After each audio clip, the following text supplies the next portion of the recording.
démocratique du Congo, pays d'opportunité, pays où coulent les laits et le miel, selon plusieurs personnes, c'est un pays où Dieu a béni de manière brutale.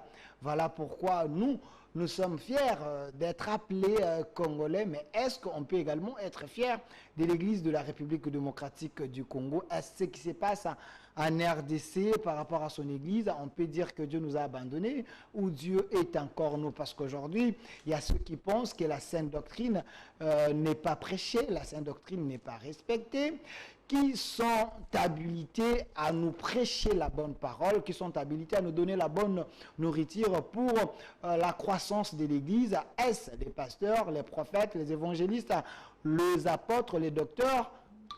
Toutes ces questions très questionnantes, c'est à travers cette émission, nous allons tenter de trouver des réponses à nos questions. Vous êtes en train de nous suivre en direct partout dans le monde. Le numéro qui est affiché là, vous pouvez intervenir par SMS, par WhatsApp ou sur notre lien YouTube, Labo Spirituel. Vous laissez un commentaire. Nous allons vous répondre. Sur ces plateaux, comme annoncé également dans les réseaux sociaux, nous avons l'honneur de recevoir pour vous, pour la 3e ou 4e fois dans cette émission Labo Spirituel, le professeur de l'Université de la foi chrétienne UFC, Monsieur Roger Baka, l'évangéliste le moindre de tous. Monsieur Roger Baka, soyez le bienvenu. Merci beaucoup Delphin, que Dieu te bénisse. Un grand merci à tous ceux qui nous suivent à partir de la maison. Merci à toutes les autorités de Univers Télévision. Merci de nous avoir choisis en ces moments. Delphin, c'est une grande joie pour moi de me retrouver encore une seconde fois. Un grand merci à tous qui ont réclamé que je puisse revenir. C'est avec beaucoup d'humilité et simplicité que je vous prie de passer quelques minutes d'édification avec nous et que le Seigneur vous bénisse. Donc, grande et majeure. Voilà, Monsieur Roger Baka, vous souhaiterez que je vous appelle professeur Roger Baka, évangéliste Roger Baka, le moindre de tous? Quel est le nom qui vous met à l'aise? Parce que là, nous allons décoller dans quelques minutes. J'aime bien la mention prophétique du moindre de tous. Moindre de tous, voilà. Avec vous, la thématique alignée aujourd'hui, c'est une thématique très importante. Les destins prophétiques de la RDC, analyse historique face à son Église. Monsieur Roger Baka, dans cette émission, quand nous avons de telles thématiques, on fait d'abord l'effort de laisser à notre invité de faire son exposé pendant 20 à 25 minutes et par après, il y aura une série de questions brutales, mes questions et les questions du public, les téléspectateurs. Donc, nous vous laissons 20 à 25 minutes. Essayez un peu de nous expliquer l'objectif de ces sujets. Pourquoi ces sujets à ces moments-ci? Merci, parce que lorsque tu vas dans les livres de Timothée chapitre 3, le verset 1,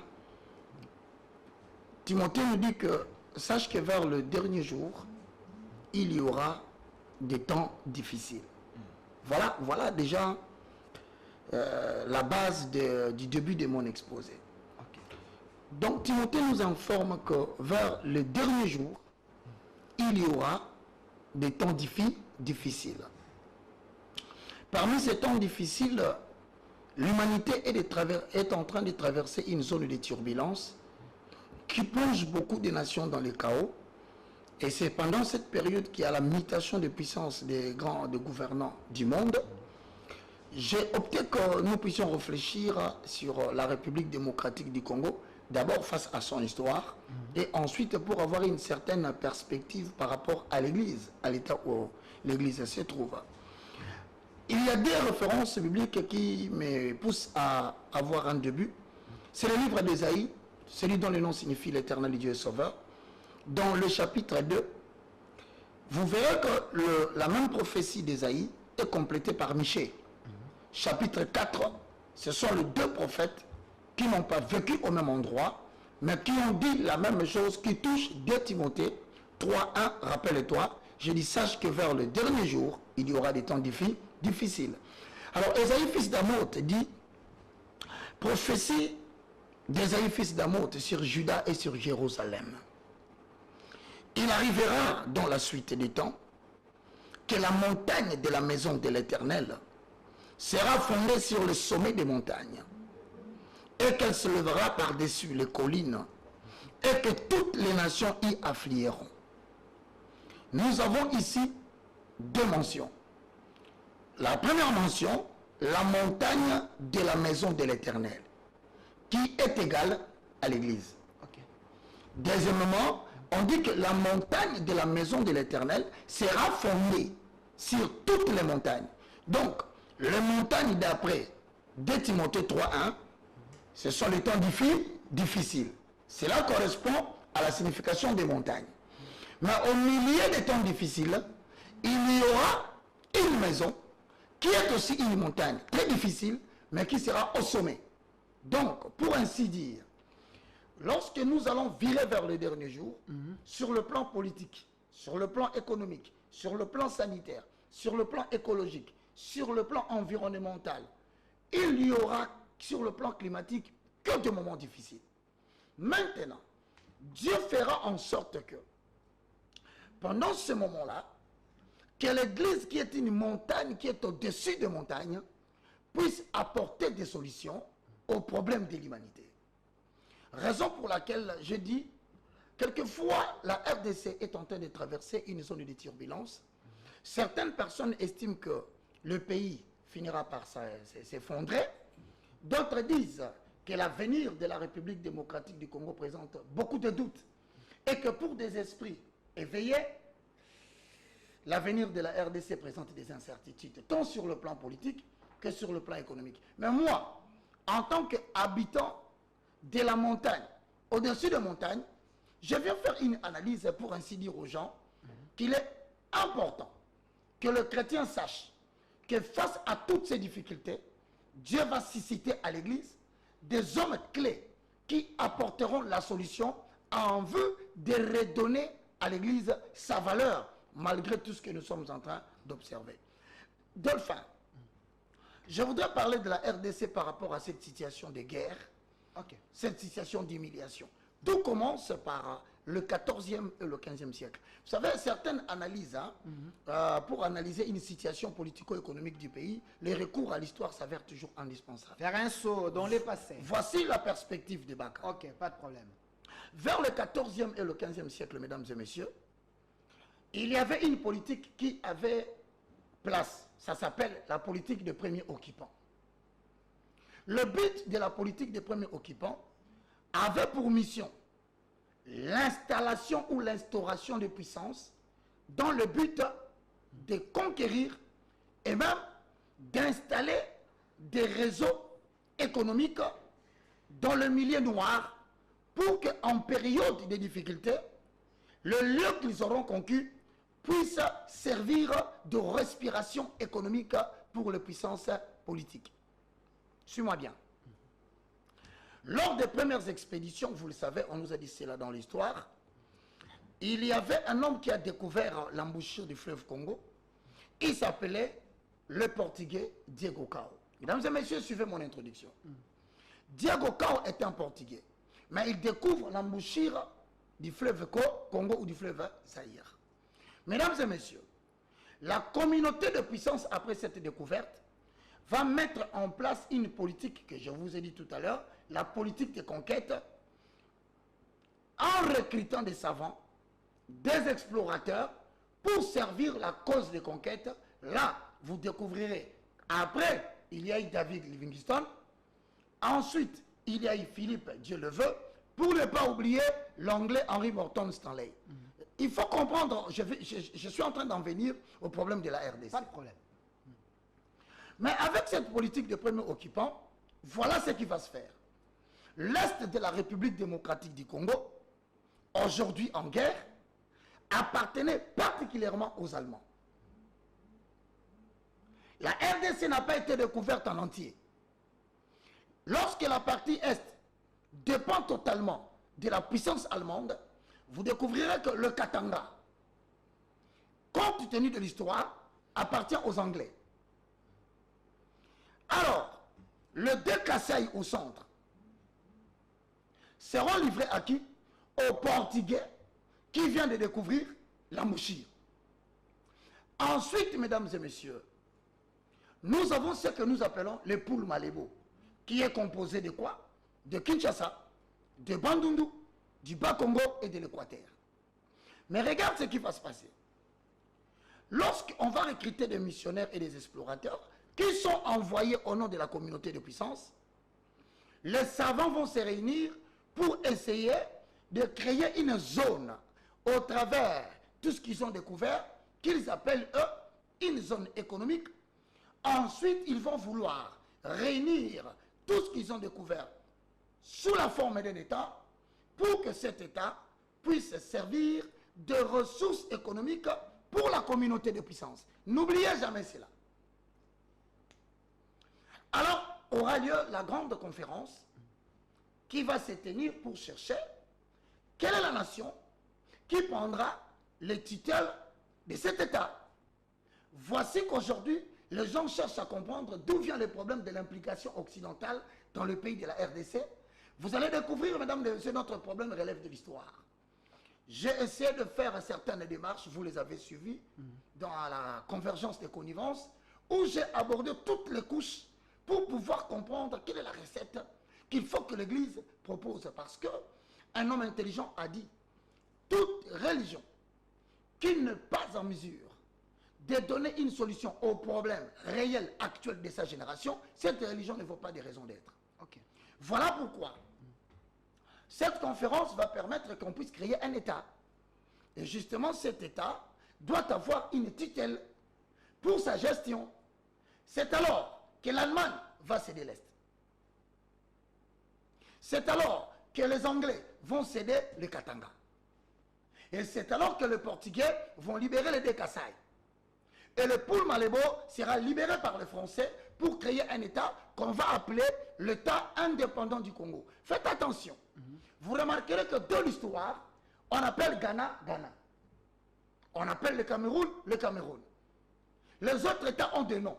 Mais pourquoi la RDC, aujourd'hui, n'a pas de nom? Parce que depuis cette création, on va donner le tutelle de la RDC à une nation neutre. Regardez en Afrique, il n'y a pas de pays qui ont été colonisés par la Belgique. Parce que la Belgique, à cette époque, le roi, on lui confie le tutelle avec comme objectif développer les infrastructures pour favoriser l'exploitation de la RDC en tant que poumon pour faire vivre la communauté de puissance. N'oubliez jamais cela. Okay. Mon ami, grande est donc la surprise. Après un petit moment, le roi belge, à qui l'on confie la gestion de l'État indépendant du Congo, par qui? Par le roi d'Angleterre. Pourquoi? Parce que le roi d'Angleterre avait donné sa fille en mariage au roi belge. Alors, sous l'influence du roi d'Angleterre, il va influencer la communauté de puissance pour donner le titre à qui? Au roi de la Belgique. Et lorsqu'il donne le titre au roi de la Belgique, il avait déjà Henri Morton installé à ses côtés en tant que conseiller du roi d'Angleterre qui venait de faire sa deuxième expédition. Mesdames et messieurs, regardez comment l'histoire bloque la RDC jusqu'aujourd'hui.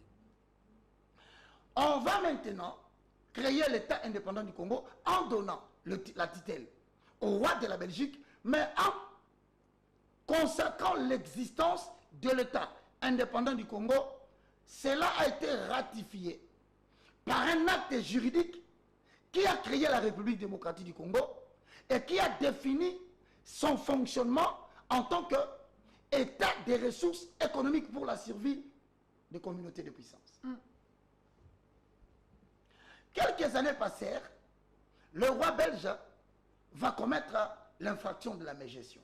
C'est alors qu'en 1908, une deuxième réunion va se tenir, cette fois-là pour retirer la gestion au roi belge et le confier à l'administration belge qui était réputée la meilleure administration de l'époque.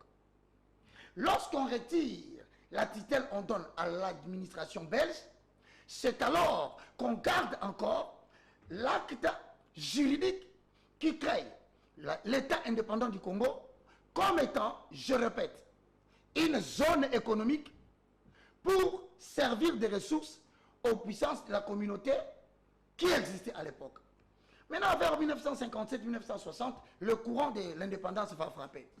Alors, regardez là où se pose, là où je demande aux intellectuels de m'aider, parce que moi, je ne suis pas historien. Okay. Moi, je suis un esprit du siècle, restaurateur des valeurs spirituelles, mais descendant de l'église, de la montagne, au-dessus des montagnes, qui cherche à trouver des solutions par rapport à sa génération. Okay. Mesdames et messieurs, voilà la première question. Comment la Belgique, qui n'a pas qualité, qui n'a que le titel choisi, va accorder l'indépendance à un État sans annulation de l'acte juridique? Je demande aux politiciens de m'aider. Deuxième question. Aux esprits analytiques de ma nation, parce que nous cherchons à sortir du chaos, tant sur le plan politique et sur le plan ecclésiastique. Okay. Comprenez que des expéditions ont eu objectif en RDC l'installation de l'enseignement ecclésiastique pour maintenir l'aliénation spirituelle de l'homme noir. Première attaque. Okay. Deuxième attaque, l'élaboration du système éducatif, c'est-à-dire la falsification de l'histoire pour perturber le destin de la RDC. À partir de ces deux éléments, je pose la deuxième question. Delphin, comment un État qui a été créé pour être appelé un État consensuel peut obtenir l'indépendance par la lecture d'un discours, sans annulation de l'acte juridique? C'est déjà un problème. Parce que oui, lorsque Lumumba lit le discours, l'acte juridique existe et je te confirme que cet acte juridique a des effets jusqu'aujourd'hui. C'est vérifiable. Vérifiable. C'est la raison pour laquelle, d'ailleurs, que les gens vont comprendre que la partie de l'Est va connaître le premier problème lors de 1900, le président Mobutu, je crois, 1997, va favoriser déjà, il commençait déjà à préparer la zaïrianisation. 1990. Okay. Pourquoi il voulait faire la zaïrianisation? Il voulait combattre l'acte juridique, faisant des Zaïre une zone économique pour la survie de la communauté de puissance. Il s'est approprié toutes les entreprises. C'est là, l'homme blanc ayant compris cela, en 1996, en 1997, la communauté de puissance va orchestrer un événement. Quel était cet événement? Il fallait maintenant chercher à maîtriser la RDC en perturbant la politique nationale par l'infiltration de réfugiés en 1997 qui venaient de Rwanda. Ok. Quel était l'objectif de l'infiltration des réfugiés? Il y avait qu'un seul souci, perturber la paix à l'Est, parce que l'Est, jusqu'en 1997, servait de poumon économique avec une production de 600 millions, je crois, ou 600 000 cheptels de bétail. Et c'était la zone qui maîtrisait ce qu'on appelle la respiration pour l'industrie des communautés de puissance. Voilà pourquoi vous allez constater qu'aujourd'hui la partie Est, c'est une partie qui n'a jamais trouvé de paix. Pourquoi? Parce que l'acte juridique qui consacre à la RDC sa création reconnaît la RDC comme étant un État ressource. Voilà que nous sommes arrivés à une période très difficile où la guerre vient de reprendre. Cette guerre, s'il faut le dire dans la vérité, parce que les politiciens nous amènent en bateau, quelque part l'Église doit commencer à dire la vérité. Ok. Elle a été connue à l'époque de Mobutu. Pourquoi? C'est à cause de l'acte juridique. Cette guerre a été connue à l'époque de Kabila. C'est parce que la communauté de puissance reconnaît cet acte juridique. Aujourd'hui, le président actuel, quels que soient les efforts, combien louables qu'ils sont en train de faire, mais aujourd'hui, on continue à nous donner l'impression que cette guerre est l'objet d'une mégestion de l'État. Non. Il faut avoir le courage de pouvoir dire à la population que même les accords que nous sommes en train de subir aujourd'hui, qui fait que Bunagana reste encore sous occupation de M23, qui n'est qu'une branche de renforcement de la communauté de puissance pour continuer l'exploitation de la RDC. Alors il se pose un problème. Comment en sortir? Parce que l'Église a un rôle. C'est là où je termine mon exposé. Ok. La première des solutions, soit nous allons devoir rentrer sur la table des négociations avec la communauté de puissance pour pouvoir négocier ou redéfinir cet acte juridique. Sinon, la guerre ne finira pas. Je reprends. C'est le premier point important à ne pas négliger. À ne pas négliger. On doit convoquer la Belgique, qui n'a qu'une nation de tutelle. Mais en y associant les États-Unis, parce qu'aujourd'hui, les États-Unis ont un mot à dire sur la gestion de la RDC. Et même dans la décision des chefs d'État qui doivent diriger la République démocratique du Congo, les États-Unis ont un droit de veto. Il faut le dire à la population. Les États-Unis s'impliquent de manière directe ou indirecte? Directement. D'ailleurs, nous venons de recevoir un émissaire des États-Unis d'Amérique. Tony Blinken. Pourquoi il est venu? C'est à cause de l'acte juridique. Aujourd'hui, les États-Unis, la Belgique, la France, l'Allemagne, le Grande-Bretagne, le Portugal et quelques nations africaines retrouvent leurs intérêts dans l'existence de la RDC en tant qu'État. Et si on ne dit pas la vérité au peuple, on tourne autour des considérations politiciennes, nous risquons que l'Allemagne se rattache à l'Est, que, il ne faut pas oublier, le Kasaï parte, que la France reste seulement avec le pôle Malébo. Et le pôle Malébo, selon les propositions du monde occidental, il y a Kinshasa, il y a le Bandundu, il y a le Bas-Congo, il y a l'Équateur, qui risquent, selon les propositions occidentales, de rester la RDC pour le Malébo.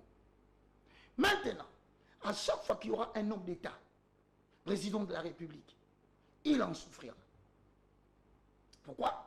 Parce que d'abord, il est difficile de faire accepter une telle conception des choses à la population. Pourquoi?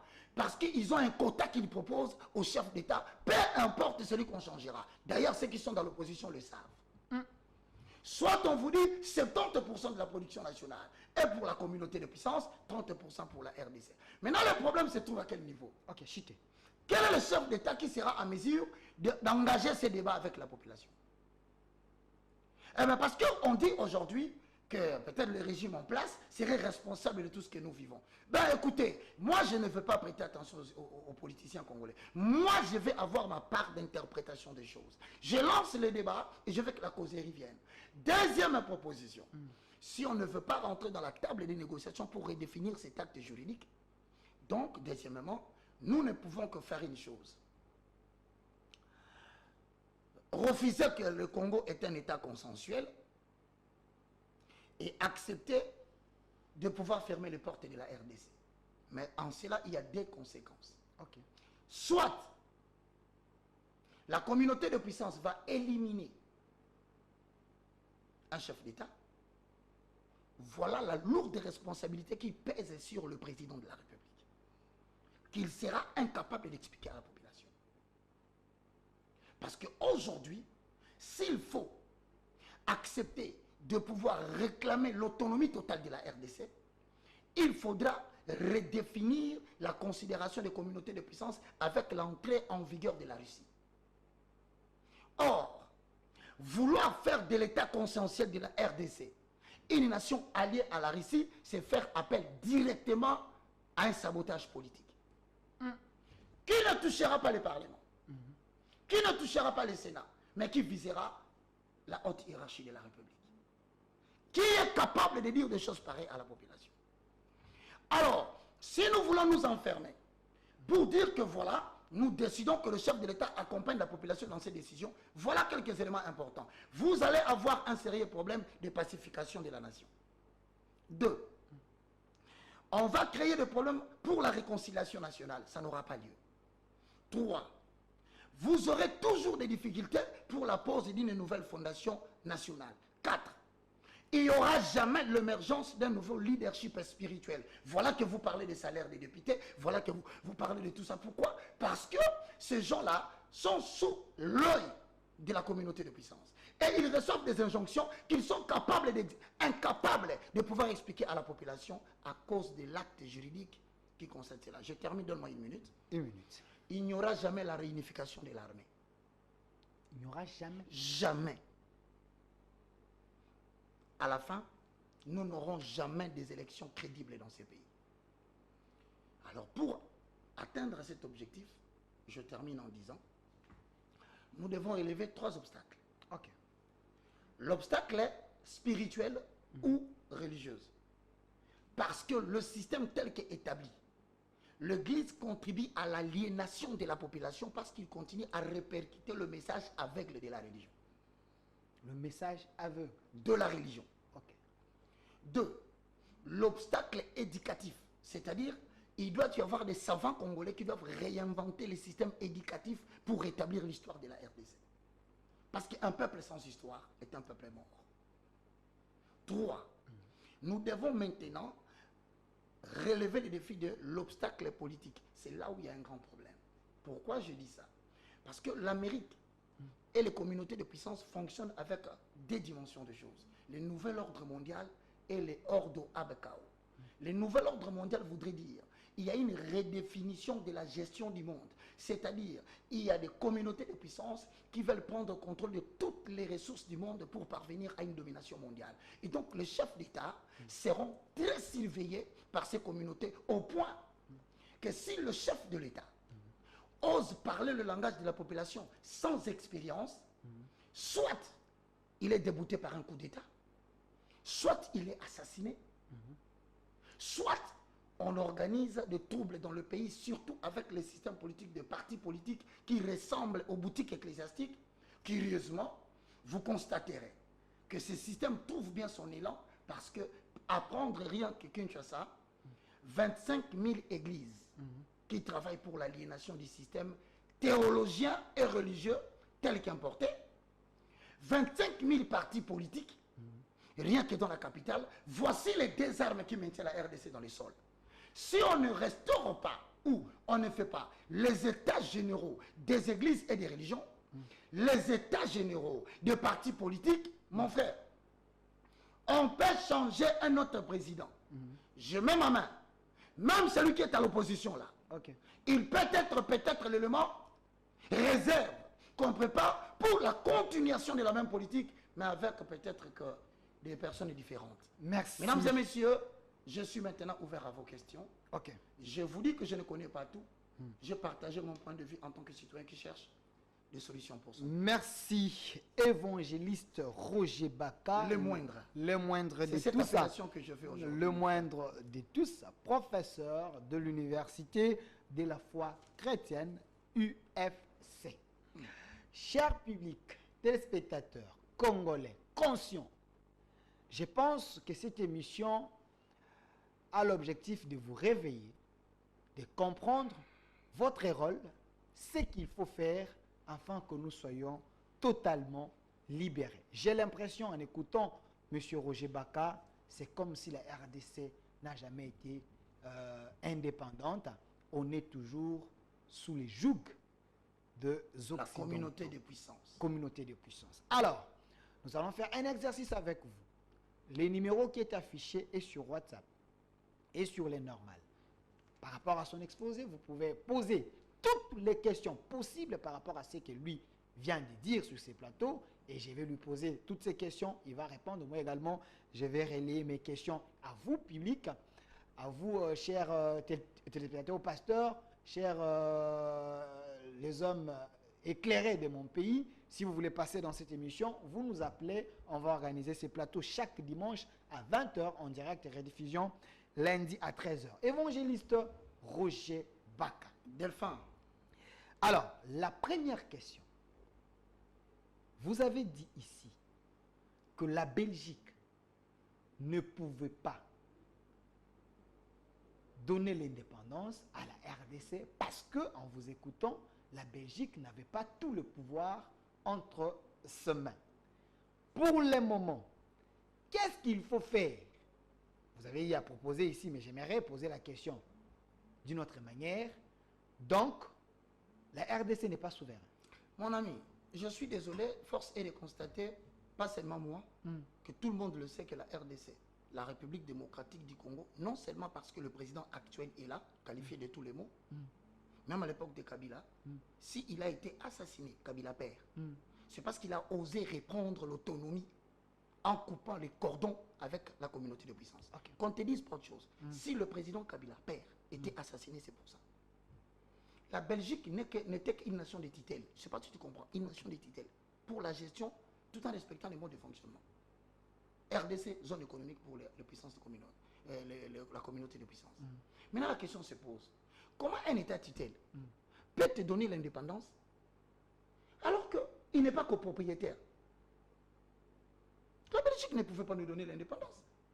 C'est pourquoi il a organisé ces théâtres du discours de Lumumba, justement, pour pouvoir éviter que nous puissions parler de l'acte juridique qui crée la RDC. Je ne connais pas trop sur cette matière, mais je demande qu'un politicien m'apporte quels sont les documents que nous avons dans ces pays, au-delà du discours.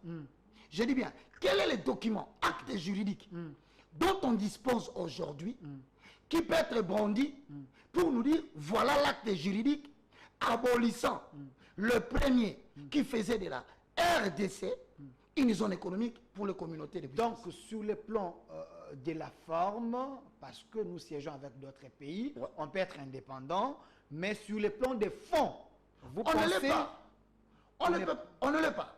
C'est la raison pour laquelle, d'ailleurs, je vais te dire, tu vois, l'acte juridique qui crée la RDC, c'est ça ce qui définit l'État. Nous avons eu l'indépendance par un discours. Mon frère. Mais nous siégeons dans les Nations Unies comme un pays indépendant et autres. Et vous pensez que c'est de la poudre aux yeux? C'est juste... C'est de la poudre aux yeux. Je te dis qu'il n'y aura jamais pacification de pays parce que les décideurs sont dans la communauté des puissances. Il n'y aura jamais la réunification de l'armée. Pourquoi? La zone qu'ils ont ouverte en 1997 à travers l'entrée des réfugiés, c'était pour faire ce qu'on appelle le brassage de l'armée.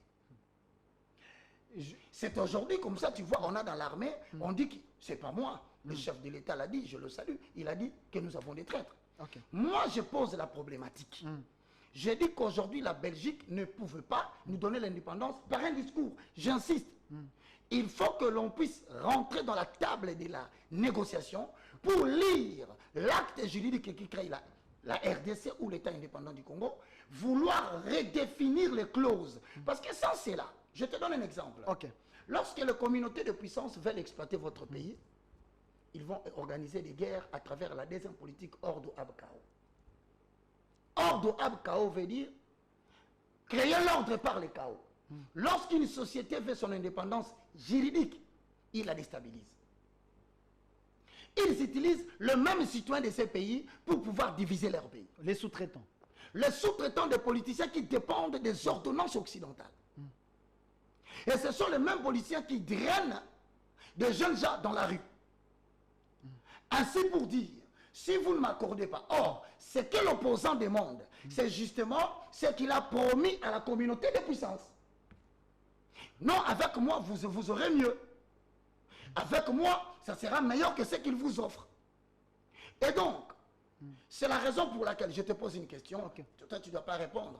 Mais je suis en train de faire comme Esaïe, fils d'Amoth. Hein. Okay. Je vais être un peu cette montagne au-dessus des montagnes.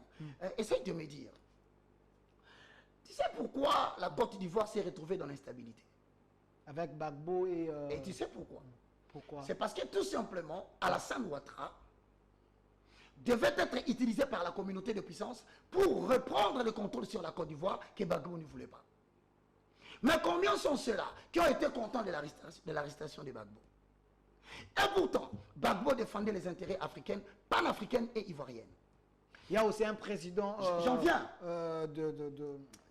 J'en viens. Il y a un président qui vient de mourir ici. Je vais te dire tout ça. Regarde maintenant. Lorsque la Côte d'Ivoire sous Gbagbo est sous les querelles sérieux avec la France, qui a établi avec la mention France-Afrique, l'exploitation de la Côte d'Ivoire échappait au contrôle de la communauté de puissance. Et tu sais qui est devenu le premier producteur de cacao? Qui? Les pays frontaliers. Depuis quand le Burkina Faso produit le cacao? Mais il était devenu le premier pays producteur de quoi? De cacao. Et lorsque Alassane Ouattara rentre, la production de cacao rentre maintenant en Côte d'Ivoire. Ce n'est que pour parler de ça. Mais je descends ici en République démocratique du Congo. Le Colombo Tantalite Vous estimez que le MV3 est à Bunagana parce qu'il n'aime pas le président de la République ou parce qu'il n'aime pas les Congolais. Non. Parce que dans la transition énergétique, les intérêts des communautés de puissance deviennent tout à fait aléatoires. Pourquoi? Parce que de l'autre côté, la Russie veut rétablir la domination soviétique. Donc, la Russie devient le contrepoids pour le bouleversement de la gouvernance mondiale. Et donc, la RDC, si nous voulons nous prendre en charge, eh bien, je proposerai une seule solution. C'est de tendre la main à la Russie. Mais lorsque vous tendez la main à la Russie... Le ministre de la Défense vient d'être... Je salue, mais vous savez c'est quoi les dangers? Depuis 1980 jusqu'en 2022, il y a plus de 23 chefs d'État africains qui ont été tués par la France. Et ils n'hésiteront pas de faire la même chose avec la RDC. Donc, solliciter la Russie n'est pas une mauvaise chose. Okay. Mais les dangers que court le chef de l'État par rapport à cette option, il n'y a que le service qui le savent.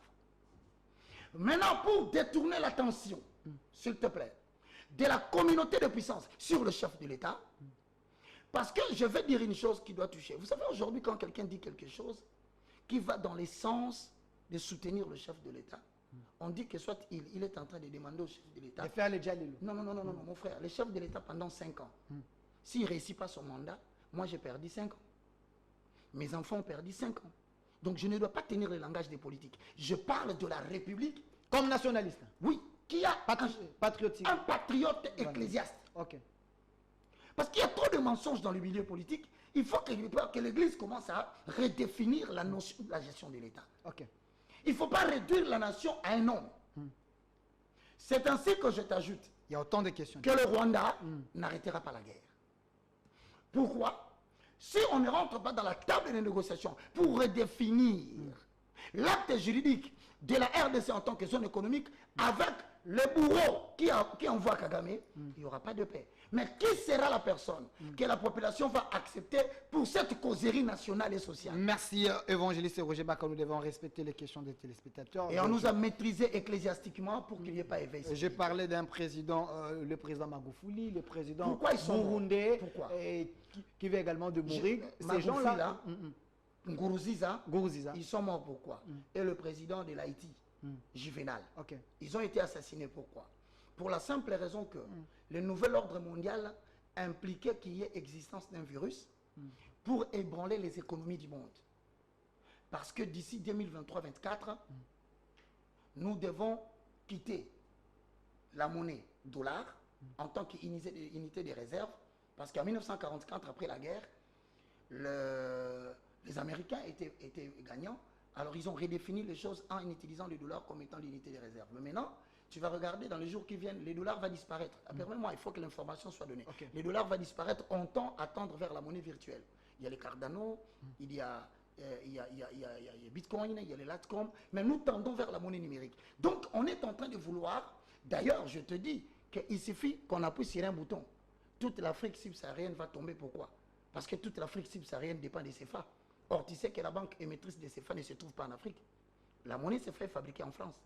Voilà comment il suffit qu'on bouscule seulement les circuits économiques sur le plan monétaire. Voilà que l'Afrique sera dans les chaos. Merci. Alors, maintenant, il faut que l'Église joue bien son rôle pour influencer la politique. Je dis bien, l'Église doit bien jouer son rôle de conscientisation et d'éveil pour que la politique soit changée. C'est par là maintenant, il y a une question qu'est l'Église, parce qu'il y a autant de confessions religieuses. Comment se faire confiance? D'abord, c'est un problème entre vous, les églises. Les chefs de l'État peuvent écouter qui? Ça pose déjà problème. Mon ami, ce qui a été, c'est ce qui est. Ce qui est, c'est ce qui sera. Si tu veux, je vais répondre à cette question d'Ecclésiaste. Zacharie chapitre 4, le verset 2, on va me lire pour que tu vois les processus de rétablissement et de récupération de la RDC dans les concerts des nations. C'est prophétique. Nous avons un destin. Dieu voit la RDC dans les concerts des nations dans les jours à venir. Zacharie 4, 2, s'il te plaît. Autant de questions. Continuez à envoyer vos questions. Je vais lire vos questions d'un moment à l'autre parce que c'est important, c'est pédagogique. C'est que M. Roger Baka est en train de dire. Je vois déjà vos félicitations. Trop de questions ici. Si on peut lire. Zacharie 4, 2. Zacharie chapitre 4, verset 2. Ok. Il me dit, que vois-tu? Je répondis, je regarde. Et voici, il y a un chandelier tout d'or. Il y a un chandelier tout d'or. Pour rétablir Israël. Dans le concert du destin, le chandelier représente les témoignages divins face au monde. C'est-à-dire, Dieu ne peut pas commencer à restaurer une nation s'il ne trouve pas un témoin fidèle dans cette nation par qui il passera. Voilà pourquoi le chandelier du temps de la loi, dont la prophétie de Zacharie, le témoin de Dieu s'appelle Israël. Okay. Mais au temps de la grâce, le chandelier ou le témoin de la restauration des nations s'appelle l'église implantée dans les nations. Maintenant, cette église est dans quel état? Parce que si Dieu ne restaure pas les sacerdoces, il ne peut pas rétablir la politique. Voilà la raison pour laquelle. Dans la voie principale, c'est les sacerdoces. Voilà pourquoi tu vois des bêtises se multiplier dans les sacerdoces, parce que c'est le point de départ du changement de leadership politique. C'est la raison pour laquelle nous nous retrouvons dans une même situation que 1 Samuel au chapitre 3, le verset 1 à 2. Est-ce qu'on peut lire la parole? Permets-moi d'établir cette chose. Pas de problème. 1 Samuel chapitre 3, Le verset 1 à 3. le verset 1 à 3. Lisons au nom de Jésus. Le jeune Samuel était au service de l'Éternel devant Élie. C'est-à-dire qu'il y a une nouvelle génération qui doit sortir. Les patriarches vont devoir partir. Je suis désolé de remercier tous nos leaders, qui s'appellent les patriarches, les évêques, les archibishops. Je vous remercie et je vous annonce que la génération de Samuel doit apparaître pour préparer le destin de la RDC. On peut continuer. La parole de l'Éternel était rare à ce temps-là. Voici les signes qui annoncent une nouvelle génération.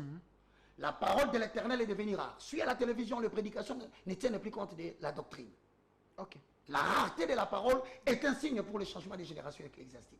Deuxièmement, Les visions n'étaient pas fréquentes. qui peut nous dire ce qui va venir en 2023? Qui peut nous dire s'il y aura élection? Qui peut nous dire s'il n'y a pas élection? C'est-à-dire qu'il faut l'émergence d'une nouvelle génération qui parle du destin prophétique de la RDC. S'il vous plaît, ça, j'ouvre une parenthèse, je vais la fermer très vite. Hier, là où vous êtes là, j'étais avec l'un des prophètes de la nation, prophète Dinilesi. Il était là. Parce que vous avez dit, qui peut nous dire s'il y aura élection en 2023 ou pas? Il avait dit, il y aura élection. Peut-être aussi, on peut avoir un petit glissement. Et aussi, il a confirmé, la personne qui sera réélue, c'est le chef de l'État, Félix-Antoine Tshilombo. Il a parlé de l'écran prophétique. Je vous ajoute une deuxième question, parce qu'il fallait qu'on arrive là. Il a sa manière d'agir présentement avec l'évangile. Il est avec les musiciens, les Fali, les Wera, les Kofi, tout le monde. Aujourd'hui, il a même fait un single, Pétage, où il dit, ça peut jouer même dans des boîtes, un peu partout. Quelle est votre analyse de cette manière de faire? Est-ce que ça respecte la sainte doctrine ou il est totalement en dehors des principes établis dans l'Église? Merci beaucoup pour ta question. Je pense que tu parles du prophète Denis. Prophète Dinilesi. Je le salue. Il était là hier. Je le salue. Mais je te dis, moi je parlais du destin prophétique. Je n'ai pas parlé de l'écran. Ok. Le destin est une loi supérieure qui semble diriger les cours des événements vers une certaine finalité préalablement établie par Dieu. Je reprends. Ok. La RDC a une loi, pas un écran. Si c'est l'écran, je le concède. Ok. C'est pour lui. Mais je parle de la loi supérieure qui dirige les événements, l'emplacement des autorités, le changement de pouvoir vers une certaine finalité préalablement établie par Dieu. Parlons de cela. Ok. Je vais te donner des éléments qui te montrent que je ne suis pas d'accord avec les observations que les autres font. Ok. Est-ce qu'on peut continuer la lecture? Oui, oui. À ce temps-là, Élie, qui commençait à avoir les yeux troubles, C'est-à-dire, Élie, c'est le sacrificateur du moment. Mais mon frère, je suis désolé, avec tout le respect, je regarde tous les responsables qui, aujourd'hui, lorsqu'on signe la mention de votre communauté, on cite ton nom. Je suis désolé. Je pense que tous les patriarches ont les yeux troubles maintenant. Tout. Je le répète, tout. En RDC. Je dis et je le répète, il y aura changement des générations. Donnez-moi 8 jours. Donnez-moi 8 semaines. Donnez-moi 8 mois. Donnez-moi 8 ans. Vous ne parlerez plus de ces hommes que vous entendez aujourd'hui. Pourquoi? Parce que l'église va quitter les stades des bâtiments locaux, ça va devenir des écoles, des universités pour la préparation d'une nouvelle élite. Vous les lancez les défis. Ce n'est pas ou un défi. C'est lancé que Ce Dieu n'est vous pas a un dit. défi, c'est une parole prophétique. Ok. De toutes les façons, nous sommes le quelle date? Le 4.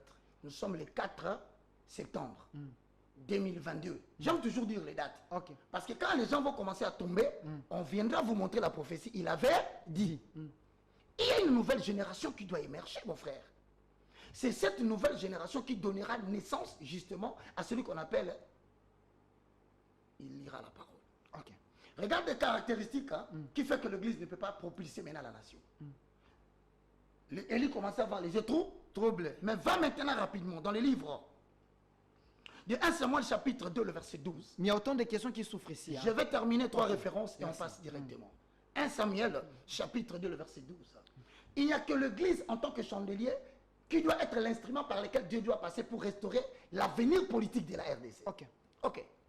Le fils d'Élie était des hommes pervers. Les fils d'Élie, les sacrificateurs. Nous avons aujourd'hui des gens qui s'appellent pasteurs, responsables des grandes communautés. Mais qui, non seulement eux, même les enfants, disciples, serviteurs de Dieu qui les suscitent, ce sont des hommes pervers. La perversité est entrée dans l'église à un niveau où c'est honteux de se présenter pasteur et évangéliste. Ok. En quoi consiste cette perversité pour la restauration de l'église? Ils ne connaissaient point l'Éternel. C'est-à-dire qu'on suscite aujourd'hui une génération de gens qui sont des enfants des pasteurs, qui n'ont aucune perception objective de l'éternel. On y va. Et voici quelle était la manière d'agir de ces sacrificateurs. Écoute la manière d'agir de ces gens qu'on nous établit aujourd'hui dans des églises. Lorsque quelqu'un offrait un sacrifice, le serviteur du sacrificateur arrivait au moment où l'on faisait cuire la chair. Tenant à la main une fourchette à 3 dents, il piquait dans la chaudière, dans les chaudrons, dans la marmite ou dans les pots. Tout ce que la fourchette amenait, le sacrificateur le prenait pour lui. C'est ainsi qu'ils agissaient à l'égard de tous ceux d'Israël qui venaient là à Silo. C'est-à-dire l'inversion des valeurs spirituelles et le non-respect des règles des sacerdoces. Merci. Pardon, mes amis, vous aurez quelques 10 minutes à la fin. Permettez-moi, regardez la définition du sacerdoce. Chutez, s'il vous plaît. La définition du sacerdoce. Le Congo n'émergera pas tant que le sacerdoce de Dieu ne sera pas restauré. Je reprends et je dis aux politiciens qui nous dirigent, en commençant par la présidence, jusqu'aux cours et tribunaux. Vous fournissez un effort vain. Tout ce que vous allez faire ne marchera pas parce que Dieu ne passe que par le chandelier pour amorcer des changements sur la terre. Et voilà pourquoi Zacharie 3, 1 à 10 nous donne la définition. Je crois que par cela, je redonnerai la parole à mon bien-aimé. Zacharie chapitre 3, du Verset 1 premier. à 10, on y va directement, mon frère. Il me fit voir Josué, Qui était Josué? le souverain sacrificateur. Dieu veut restaurer Israël. Politiquement, il veut réintégrer Israël dans le sacerdoce national pour un avenir politique. Mais il appelle un souverain sacré. Sacrificateur. Vous voyez, Dieu n'interroge pas, s'il te plaît, Dieu n'interroge pas le chef de l'État. Pourquoi les prix des biens augmentent dans le marché? Dieu n'interroge pas le salaire des députés. Excusez-moi, c'est bien beau les débats que vous faites. J'admire le courage et je suis d'accord avec vous dans cette démarche. Mais ce n'est pas le salaire des députés qui pose problème. Parce qu'il y en a encore d'autres qui perçoivent des salaires beaucoup plus grands que ça que vous n'avez pas encore découvert. Le problème de la RDC, le sacrificateur sont en train de maudire la nation. Donne-moi quelques éléments et puis... S'il vous plaît, monsieur Donne-moi Roger quelques- Baka. Donne-moi quelques- 30 secondes, parce On- qu'il y a autant de questions. on y va, Le mon monsieur est frère. en direct, il faut On y que va, je pose on y des va. questions de Le souverain sacrificateur debout devant l'ange de l'Éternel, Écoute la définition. et Satan qui se tenait à sa droite pour l'accuser. La RDC est tout le temps accusée à cause de la classe sacerdotale. Vas-y. L'Éternel dit à Satan, que l'Éternel te réprime. Satan, que l'Éternel te réprime. Ouais. Lui qui a choisi Jérusalem. Hosanna. N'est-ce pas là un tison arraché du feu? Mboka ezopela moto nkola longoni ko. Dieu veut sauver la RDC. Parmi les nations africaines qui traversent des moments difficiles, c'est un tison retiré. Maintenant, donne-moi la conclusion. Or, Josué était couvert de vêtements sales. Il était couvert de vêtements sales. C'est la classe sacerdotale. Qu'est-ce qu'il y a? Et il se tenait debout devant l'ange. L'ange, prenant la parole, dit à ceux qui étaient devant lui, ôtez-lui les vêtements sales. Point. C'est tout.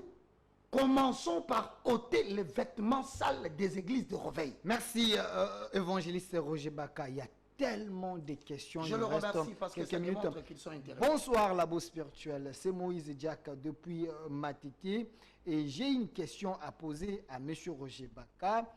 Quand il dit que la religion que nous avons est importée, qu'est-ce que cela signifie? Alors, si le christianisme est importé, alors quelle est pour nous la religion idéale à suivre et qu'il nous donnera la bonne voie? Quelle est la religion que vous voulez avoir dans le pays? Mais la religion n'a jamais créé le développement d'une nation. Ok. Quelles sont les nations dans le monde qui s'est développée par la religion? C'est faux.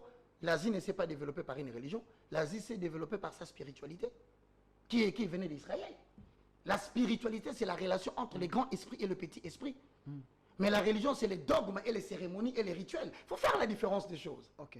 C'est-à-dire, pour entrer en contact avec Dieu, personne ne doit définir cela pour toi. Si tel est le cas, alors je pose une question. En 1941, en 1942-43, Kim Panvita, vous allez dire qu'elle n'était pas prophétesse.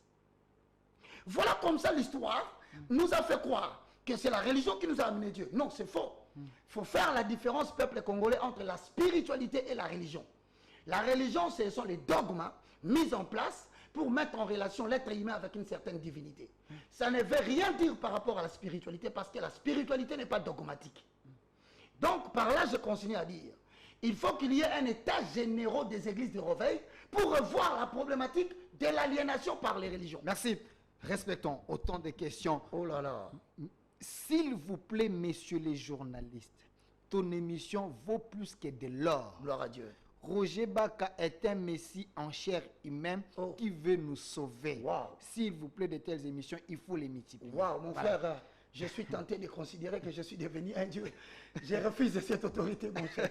Je reste le moindre. Et j'ai une autre question. Parce qu'il y a des traîtres dans tous les secteurs de la vie nationale. Je te dis. Et aussi certains soi-disant hommes de Dieu. Je te dis. Désolé, la RDC manque le leadership politique, disait Abdoulaye Wade. Ouf. Salut mon frère. Roger Baka est un médecin. Alors, si la RDC est malade, pourquoi lui ne peut pas ouvrir ses hôpitaux pour traiter les gens qui sont malades? Ah mon frère, j'ai déjà un hôpital, ça s'appelle l'université de la foi chrétienne. Moi je n'ai pas une église parce qu'on doit arrêter de faire fonctionner les églises. Les églises ne construisent que des chaos, divisent des familles, font des enfants de Koulouna, acquisent des petits enfants de sorciers lorsqu'ils sont talentueux. Nous devons basculer vers les écoles. Les églises doivent fermer en tant que bâtiment. Bonsoir évangéliste Roger Baka. Pour la sagesse, ma question est la suivante. Il n'y a pas moyen à la population de faire lui-même des propositions directes au chef de l'État? Si oui, comment? Oui. Frère Stone Glody Mambweni. Je suis en train de vouloir dire ceci. Mes frères et sœurs, je vous le dis en vérité. C'est là peut-être que vous allez considérer que je suis en train de dédouaner le président Félix de ce que vous appelez, vous, le bilan. Non, je ne le dédouane pas. Mais j'essaie seulement de vous dire qu'il a hérité de l'actif et du passif de la nation, qui a commencé depuis la création de l'acte juridique, faisant de la RDC une zone pour faire respirer les communautés de puissance. Donc il en souffre lui aussi comme nous en souffrons. Alors arrêtons de croire que c'est par un bâton magique. Il faut que nous puissions nous asseoir. Voilà. Je répète, nous devons nous asseoir pour faire les états généraux des églises de réveil. C'est le premier danger. Si on ne revoit pas les problèmes des églises et des religions, il n'y aura jamais une restauration politique dans ces pays. Merci. Vous avez reconnu que les églises endorment la population. Je propose d'échanger la Constitution sur le point que nous sommes un pays laïque. Tout commence par là. Voilà, ça c'est une proposition. Salut mon frère Roger Baka pour ces vents panafricanistes. Nous sommes derrière vous, tu n'es pas seul. Que le Dieu très haut t'ajoute encore plus de 100 ans. Merci. Voilà. Ouf. Bonsoir mon frère Roger Baka a raison sur ses analyses comme étant humain, mais l'absolu créateur éternel, Dieu suprême, a un autre plan qui est déjà activé depuis 2020. Il y aura un vent spirituel avec des hommes et des femmes remplis de puissance d'en haut pour changer des choses démanteler les entités de la supérieure, de la Goétie. Donc, on félicite. Il vient de te donner le prélude. C'est la restauration et l'élévation et l'émergence d'une nouvelle élite spirituelle. Okay. C'est devant nous ici. Mais bien aimés dans le Seigneur, vous le constaterez dans les jours à venir. Bonsoir mon émission. Je vous aime beaucoup. Roger Baka Oumela. Merci. Évangéliste Roger Baka, est-ce que tous les pasteurs réfléchissent comme vous? Vous n'êtes pas dans les Alléluia et Amen, mais vous nous ouvrez les yeux. C'est ça la bonne nouvelle. Amen. Arrêtez avec Alléluia, Amen, donne l'offrande, donne la dîme. Nous devons muter les églises en école pour que les gens viennent avec des cahiers, des stylos, et que chaque homme de Dieu nous définisse quel est son appel, quel est son appel nominal, quelle est la spécificité de son message. Avant d'établir une église en République démocratique du Congo, vous devez passer dans un conseil de ce que moi j'appelle les 120 de la République. Salut mon frère, pour les propositions de Roger Baka, il ne parle pas en vain. Est-ce que si on se met en musique avec la Russie, est-ce que la Russie ne peut pas protéger notre président pour que la communauté dont vous avez parlé, de puissance, qui ne puisse pas exterminer nos vaillants héros et nos présidents? Et sinon, vous croyez, sinon frère, excusez-moi. Sinon, pourquoi vous croyez que nos présidents africains vont toujours voir Macron? Sinon, pourquoi vous croyez que nos présidents africains vont voir le pape? Parce que vous connaissez les ordres qu'ils subissent là-bas. Parce que vous connaissez les pressions qu'ils subissent les chefs d'État. Mais voilà que pendant que nous traversons un moment difficile, il y a des opposants. Au lieu de dire la vérité à la population, quand bien même qu'ils ne sont pas au pouvoir, mais ils se préparent, ils préparent déjà un chaos électoral, tout en commençant à dire déjà, ils ont déjà gagné les élections, malgré que les élections n'ont pas encore commencé. Vous voyez cette classe politique qui commence à nous emballer, bien aimés dans les seigneurs, n'attaquez pas les politiques. Remettez en question les problèmes des églises de réveil et vous verrez Dieu descendre comme il est descendu dans le cas de Jonas. Parce que lorsqu'il y avait tempête, il fallait trouver les coupables. On n'a pas trouvé le coupable, le capitaine. Voilà. Le coupable était Jonas qu'on a jeté dans l'eau et Dieu est intervenu, la tempête s'est calmée. L'église doit faire un état général. Dites-moi, mon frère, entre nous, si on doit observer l'église de réveil, qu'est-ce que l'église de réveil a apporté comme solution positive, réelle, dans la gestion de l'État? Si ce n'est que des problèmes. Voilà pourquoi je répète, ne me prenez pas comme un antichrist. Considérez au contraire, c'est le veille de la conscience pour que nous ayons maintenant des écoles. On doit transformer l'armée de l'Éternel en une école. Ça s'appelle école armée de l'Éternel. Le général devient un professeur. Merci. Pas question de demander l'offrande de la fuite des capitaux. Non. Tu donnes cours et à la fin, on sanctionne par un diplôme. Et à l'école, cette école ne peut pas participer à quelqu'un qui n'a pas de diplôme. Monsieur Baka, s'il te plaît, pour élever les niveaux des serviteurs de Dieu. Merci. Voilà. Merci. Il y a beaucoup de propositions. Voilà. En tout cas, on doit révolutionner les choses. Voilà la preuve de la liberté d'expression et de la démocratie, car Roger Baka parle de telles choses sur la chaîne de celui que nous connaissons. Alors, je suis d'accord avec ces propositions. On nous chante nuit et jour la diplomatie agissante. Est-ce qu'on ne peut pas l'écouter, l'amener à la présidence qui donne ses propositions à main propre au chef de l'État? Mon frère, je répète, je regarde les amis qui sont là. Nous n'avons pas besoin de voir le chef de l'État pour lui remettre nos propositions. À main propre. J'ai commencé mon travail et je l'achèverai. Je n'ai pas besoin de faire la politique pour l'achever parce que jusqu'à preuve du contraire, c'est Elohim Adonai qui m'a protégé. Et je continue à dire que je n'ai pas besoin de soutien politique. Je demande seulement à ma population de se réveiller. Comme vous venez de vous réveiller pour le salaire de 21 000 $, réveillez-vous pour l'aliénation spirituelle de chaque dimanche. Nous devons faire un état général des églises de réveil pour savoir les églises nous amènent où. Monsieur Roger Baka, respectons les questions des téléspectateurs. Merci. Bonsoir Roger Baka, c'est moi Jérémy. Je suis heureux de vous Nzambe abatela yo na vérité oza na yango ofongoli biso misu. Voilà. Alléluia. Même si quand on fait des prières au stade, moi ça m'étonne. Mm. Est-ce qu'une prière peut changer un acte juridique? Mais mon frère, soyons réalistes, nous sommes passés par les bancs d'école. Comment voulez-vous que nous réfléchissions tous comme si nous étions aliénés? Comment veux-tu que nous nous réunissions au stade pour faire une prière afin que Dieu délivre Bunagana? Mais attention mes frères, nous devons rentrer dans la redéfinition de cet acte qui a créé la RDC. Voilà les émissions que nous aimons. Monsieur Delphin, hier, j'ai suivi ton émission avec les prophètes de Nil. Ici, aujourd'hui, avec Roger Baka, je vois, c'est la nuit et... C'est pas possible. S'il vous plaît. C'est pas possible. C'est la nuit et les jours. Bonsoir, mon frère. Je reviens à la question sur la religion. Que l'évangéliste puisse nous dire quelle est la vraie religion pour nous. Le christianisme importé, cela veut dire quoi? Écoute-moi, frère, je te regarde en face, hein, ou bien tu refuses de me comprendre. Je te dis que la religion n'apporte jamais le développement d'une nation. La religion est définie comme religae. C'est l'ensemble des dogmes, des croyances et des pratiques qui mettent en relation un être humain avec une certaine divinité. Ça ne développe pas la nation. Je suis en train de te parler de la spiritualité. Donc, va dans ton dictionnaire Larousse, fais la différence entre ces deux concepts. Moi, je suis un spirituel. Tu as déjà vu un spirituel qui s'oppose à la religion? Mais voici un modèle pour te dire que je suis un citoyen libre. Parce que je constate que la religion importée, je parle de l'église catholique, je parle des missionnaires qui nous ont bâti des universités protestantes ici. Est-ce que vous savez d'abord que les églises qui ont été bâties avec les missionnaires ont été bâties par l'argent des multinationales? Ce n'étaient pas les offrandes des églises catholiques, non.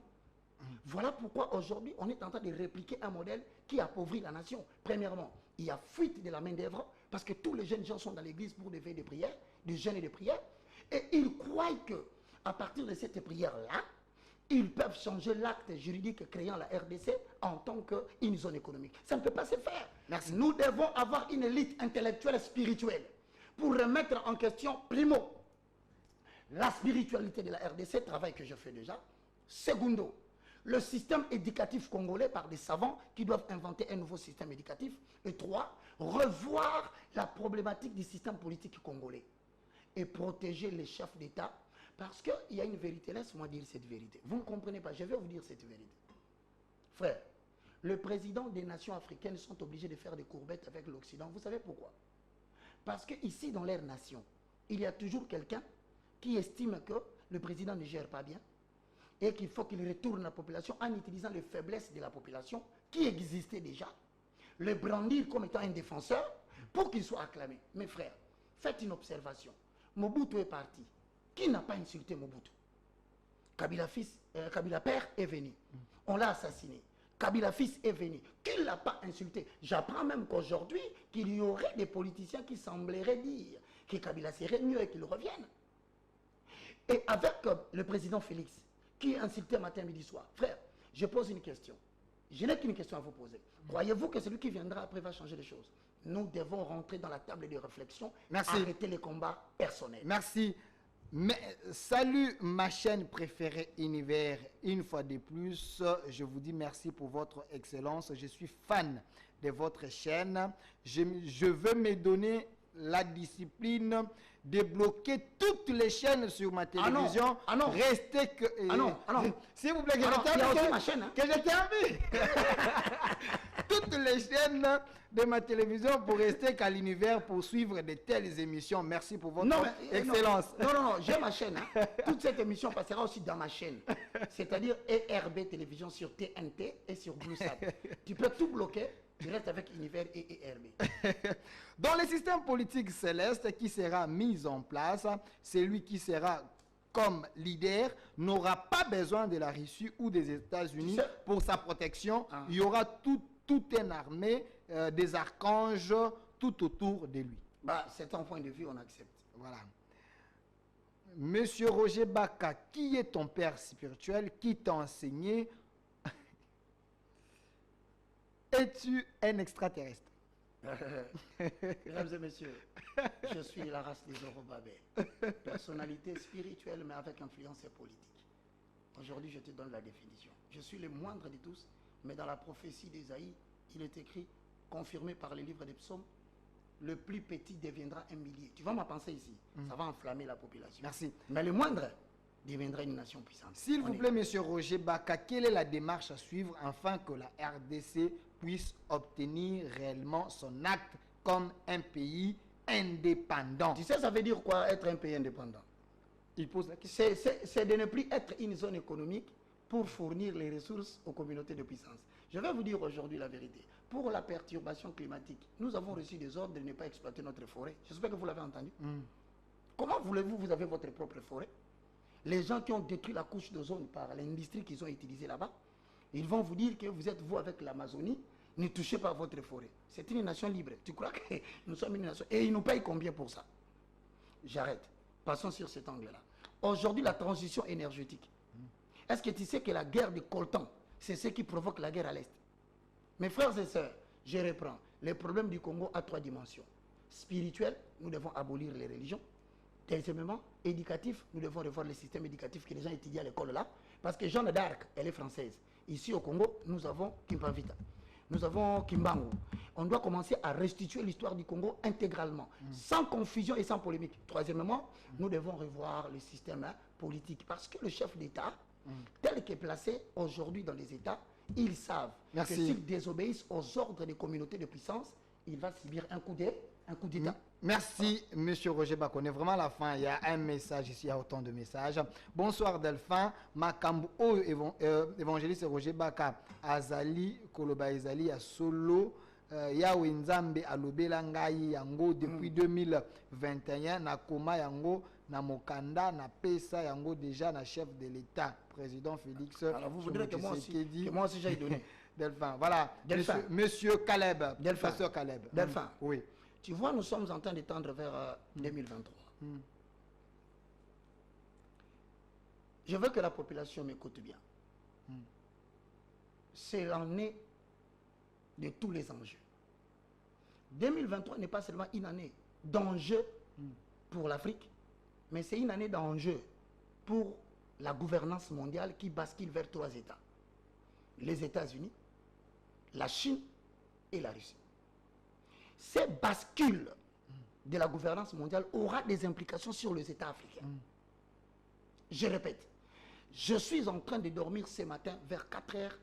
Je constate que je suis devant une porte, mais à l'extérieur, ce sont, je reviens toujours, des militaires qui se battent avec la population. Et tout à coup, derrière moi, je vis une building. Et c'est ce qui est dangereux. J'ai vu des militaires en train de gravir le building pour atteindre le sommet. C'est-à-dire que le mois de septembre est un mois de départ pour des troubles en RDC pour les enjeux 2023.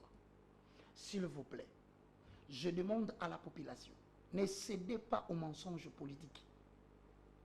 Je demande à la population, ne cédez pas aux manipulations d'aliénation des pasteurs qui vous disent qu'à force de prier, vous allez changer l'acte juridique de la RDC.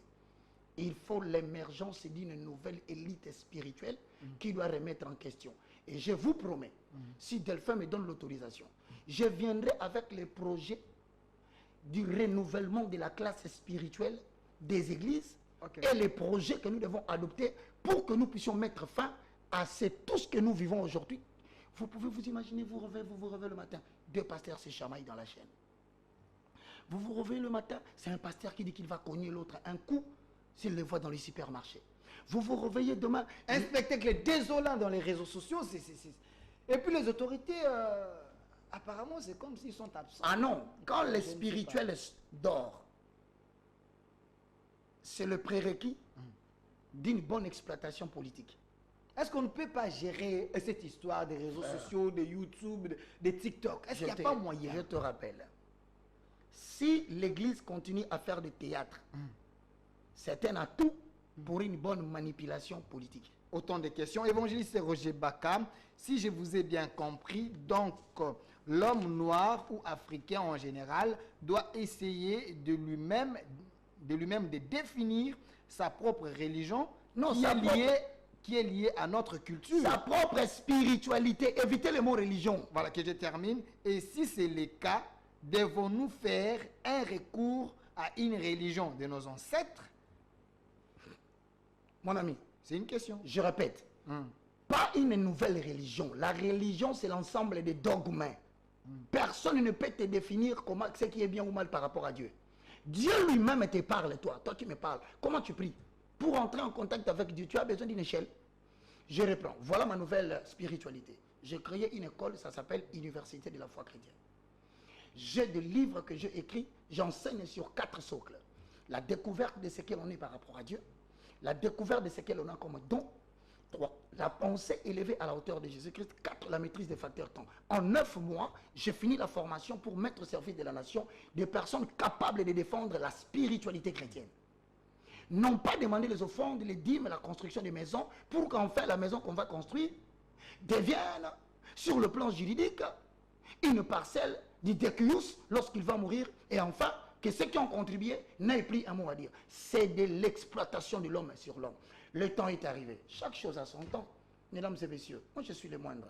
Je suis en train de vous donner des idéologies. Je suis en train de vous informer que nous devons nous libérer de l'emprise des communautés de puissance. Pour le faire, il faut opposer à l'homme blanc une guerre de spiritualité, mais aussi une guerre d'intelligence. Voilà, les églises des réveils dominent les églises sataniques. Ces pays RDC doit rester avec les églises exorcismes. Mon frère, la base de la population est aliénée par la religion. Ok. Mais le sommet des autorités politiques est aligné par les mouvements philosophiques tels que la Rose-Croix, tels que la franc-maçonnerie. C'est comme ça que l'homme blanc nous contrôle. Ce qu'ils ont donné à la base, c'est pour gérer la base. Et ils ont aussi des mouvements philosophiques qu'ils ont donnés aux autorités politiques pour les gérer. Nous devons remettre en cause cette histoire, mes frères. Sinon, l'Afrique ne décollera pas. Le chandelier doit reprendre son travail. Voilà. Salut, monsieur le journaliste. Je vous suis depuis la commune de Mongafula, s'il vous plaît. Pasteur Roger Bakadi. Dis-nous, quelle relation y a-t-il entre toi et papa Massamboukidi?